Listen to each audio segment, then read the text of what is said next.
大家好，今天要来教大家的是如何在 Windows 11设定环绕音效。我们可以从工具列的喇叭符号按右键，选择音效设定。接着呢，在音效的这一页卷到最下方，选择更多音效设定。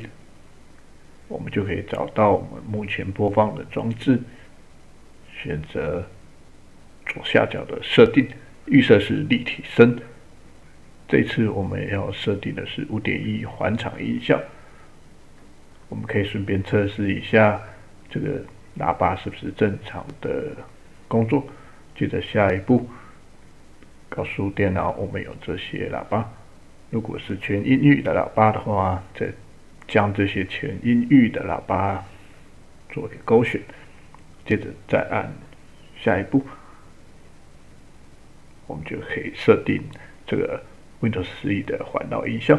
接着再选择右下角内容，我们在这里可以调整这个音量的等级，或者是我们如果要做自定的平衡，我们可以在这里做一个设定，或者呢有一些增强的功能，像是低音管理啦、喇叭填谱啊等等，或者我们有购买什么空间音效，都可以在这边可以设定。但是这样设定呢，只能在观看影片或者是 Netflix 播放 DVD 等等这些才会有5.1声道。一般我们在使用预设的播放软体播放音乐的时候，可以发现这个只能播放双声道立体声，并没有如期的达到5.1声道的环绕音效。这时候我们就可以透过 VLC 这套免费的媒体播放程式，将这个音效档案打开。打开之后呢，我们就可以在 VLC 的找到工具，接着选择偏好设定，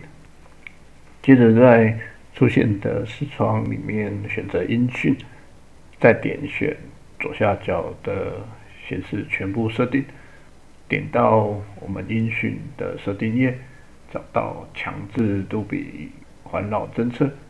在这里我们将其开启，就可以在我们的音讯的这一个设定页找到杜比环绕音效。这样我们在播放音乐的时候，就可以使用